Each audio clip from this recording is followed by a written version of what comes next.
मैं बड़े एतमाद के साथ कह रहा हूं कि आपकी मिस गवर्नेंस की वजह से कहीं खुदा ना खास्ता जो पड़ोसी देश में हुआ वो हरकत यहां पर ना हो जाए, उस आफत की दावत आप दे रहे हैं। अब इस बिल में एक चीज की कमी है मैडम, जो मैं सरकार से गुजारिश करूंगा कि जब कभी पेपर लीक होगा, बिल में लिखा जाना चाहिए कि लाठीचार्ज होना चाहिए जहां कहीं नौजवान मिले। ये सरकार ये कानून लाकर देश की आवाम को, नौजवानों को पैगाम दे रही है, तुम रोड पर निकल कर आओ, हम डरेंगे। फिर ये तो हुकूमत को सोचना पड़ेगा कि अगर लोग एनआरकी में, प्रोटेस्ट में बिलीव करेंगे तो पार्लियामेंट में बिलीव नहीं करेंगे कि ये नाहल और नाखलक एक हुकूमत है जो सिर्फ उनको दो नौकरी दे सकती है, या तो तुम पकौड़ा बनाओ या तुम किसी रक्षा दल और सेना का हिस्सा बन जाओ। वजीर आजम 130 करोड़ आवाम के हैं, वो सिर्फ एक एग्जाम की निगरानी कर रहे हैं और ये सरकार बड़ी फख्र से कहती है कि वजीर आजम देख रहे हैं। एयरफोर्स को इस्तेमाल किया जा रहा है। क्या एयरफोर्स को एक जमहूरी मुल्क में एक सिविलियन काम के लिए इस्तेमाल किया जाएगा? इससे बड़ी शर्मिंदगी और शर्म की बात नहीं हो सकती है। माननीय सदस्य श्री असादुद्दीन ओबीसी जी। मोहतरमा मैडम साहिबा, चेयरमैन साहब, आपका शुक्रिया। मैं इस मसवदे कानून के खिलाफ बोलने के लिए खड़ा हूं और मुझे किसी एक नौजवान ने कहा कि जब आप इस मसवदे कानून पर बोलेंगे तो हमारी तरफ से इस ऐवान को पैगाम दीजिए इस शेर के जरिए कि डरा रहे हो भंवर से तुम इन दीवानों को जो अपनी नाव में तूफान लेके चलते हैं। Madam, as our generation Z में से समवेयर बिटवीन मित्रों to hello friends we all grew up. 2024 में मैडम नीट और नेट लीक्स का पेपर लीक हुआ। वजीर आजम ने Radha Kishan high level committee बनाया, नहीं मालूम वो कहाँ गई रिपोर्ट जब तक आवाम को दस्तियाब नहीं है। अब वजीर आजम ने नीलंकनी हाई पावर टास्क फोर्स बनाया। अब यही मौसूफ थे जिन्होंने यूएडीआई का आधार प्रोजेक्ट बनाया। 2018 में मैडम 100 करोड़ लोगों के नाम आधार के 500 रुपए में बिक रहे थे और आपने ऐसे जिम्मेदार को ये जिम्मेदारी दी। अब इस बिल में एक चीज की कमी है मैडम, जो मैं सरकार से गुजारिश करूंगा कि जब कभी पेपर लीक होगा तो उसमें एक बिल में लिखा जाना चाहिए कि लाठीचार्ज होना चाहिए जहां कहीं नौजवान मिले, और इस बिल में यह भी होना चाहिए कि वजीर आजम फौरन अपना सेल्फ वीडियो बनाकर डाल दें।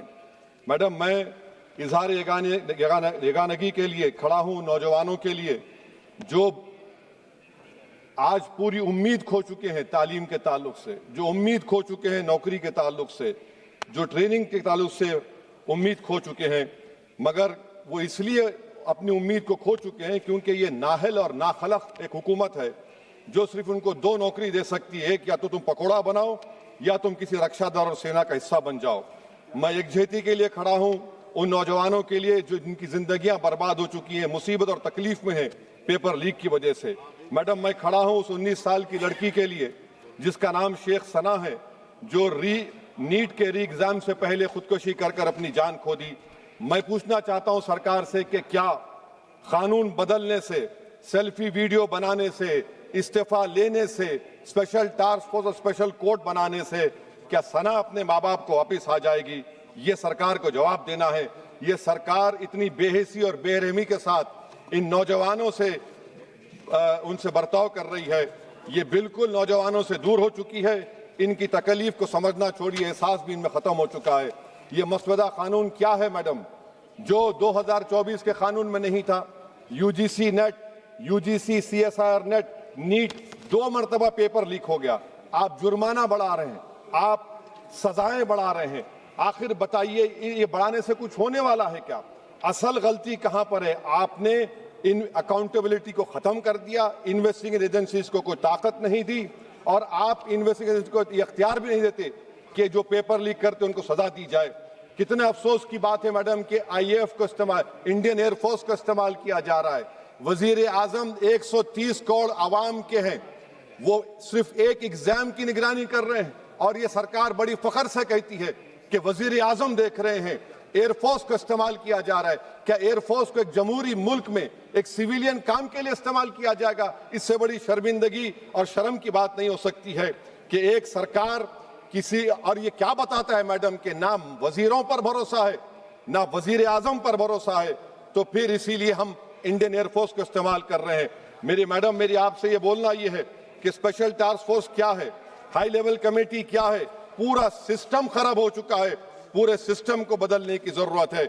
मैडम, फास्ट ट्रैक कोर्ट 2019 से अब तक 1100 करोड़ रुपए फास्ट ट्रैक कोर्ट में खर्च हुए हैं। और अब तक 2,45,000 केसेस चल रहे हैं। तो ये फास्ट ट्रैक कोर्ट का ये जादू की छड़ी तो नहीं है जो आप बेच रहे हैं जनता के सामने आकर। Madam, the total number of exam leaks from 2002 to 2025 with a candidate count above 1 lakh in each is 45. The number of cases that led to conviction abysmal low। सिर्फ 2 लोगों को सजा हुई है मैडम। एनटीए क्या है? एनटीए पर RTI नहीं लगता है मैडम। एनटीए एक सोसाइटी है, ना कैबिनेट ऑर्डिनेंस से बनाया गया, ना कानून से बना। मैं खत्म कर रहा हूं मैडम। तो मैं आपसे हुकूमत से सवाल कर रहा हूं कि नीट का अंडर एग्जाम पेपर सेट हो गया था, अब नए चीफ ने आकर उसको क्यों चेंज किया? इसका सवाल जवाब दें। ये डॉक्टर सरदाना पराशर का क्या इन्वॉल्वमेंट है? पुणे लिंक क्या है?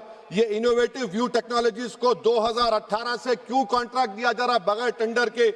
गवर्नमेंट ऑफ इंडिया का GFR-CBC रूल्स हैं। इस इनोवेटिव टेक्नोलॉजीज का फॉरेंसिक ऑडिट होना चाहिए। एक कंपनी को सब दिया जा रहा है। मेरी रिकमेंडेशन ये है सरकार से कि AI का क्वेश्चन बैंक बनाया जाए जो 1 लाख सवालात पर मुश्तमिल होगा। इसमें कोई ह्यूमन इंटरफेस ना होना चाहिए। और एनटीए का chairman, DG, secretary, exam controller, service IAS क्यों नहीं होता है? और फिर एग्जामिनेशन सेंटर पर मैडम बायोमेट्रिक क्यों फेल होता है? जब बायोमेट्रिक फेल होता है तभी जाकर ये पेपर लीक होता है। और मैडम इसमें विजिल ब्लोअर्स का, मैडम खत्म कर रहा हूं, इसमें विजिल ब्लोअर्स का कोई जिक्र नहीं है। जैसा शशिकांत सिकर का पुलिस ने FIR नहीं लिया।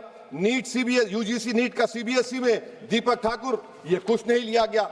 आखिर में मैडम ये सरकार ये कानून लाकर देश की आवाम को, नौजवानों को पैगाम दे रही है, तुम रोड पर निकल कर आओ, हम डरेंगे। इस ऐवान में अगर हम ये पैगाम दे रहे हैं कि एतमाद इस ऐवान पे नहीं होगा, जो रोड पर निकल कर आएंगे, तो फिर ये तो हुकूमत को सोचना पड़ेगा कि अगर लोग एनआरकी में, प्रोटेस्ट में बिलीव करेंगे तो पार्लियामेंट में बिलीव नहीं करेंगे। मैं आखिर में मैडम नौजवानों से झूठ बोलकर उनसे माहिदा किया गया, सुप्रीम कोर्ट अब उन पे केस बुक करने की बात कर रहा है। मैं मुबारकबाद देता हूं उन तमाम कॉन्स्टिट्यूशनल अथॉरिटी को जिन्होंने नौजवानों की उखाबी रूह को बेदार किया। अब उनको उनकी मंजिलें आसमान पर नजर आ रही हैं। तो मैडम जो नौजवानों को यहाँ पर अनाप शनाप बक रहे थे, उन्हीं नौजवानों की तरफ से मैं पैगाम दे रहा हूं, किसी को अपने अमल का हिसाब क्या दें? सवाल सारे गलत थे, जवाब क्या दें? मैं ये जो जुल्म किया गया है, पैलेट गन मारकर, मैं खत्म कर रहा हूं, पैलेट गन मारकर 4 लोगों को उनके जिस्म पर मारा गया। जुल्म फिर जुल्म है, जब बढ़ता है तो मिट जाता है। खून फिर खून है, टपकेगा तो गिरेगा। और किसी शायर ने अच्छा कहा था, इधर आ सितमगर हुनर आजमाए, तू तीर आजमा हम जिगर आजमाए। आप नौजवानों को छोड़कर उनको अपना रिश्ता खत्म करके आप अगर हुकूमत करना चाहते हैं आइंदा 2.5 साल, तो मैं बड़े एतमाद के साथ कह रहा हूं कि आपकी मिस गवर्नेंस की वजह से कहीं खुदा ना खास्ता जो पड़ोसी देश में हुआ वो हरकत यहां पर ना हो जाए। उस आफत की दावत आप दे रहे हैं, ये इसीलिए मैं इस बिल की मुखालिफत करता हूं। मैडम सिमरत कौर बादल जी।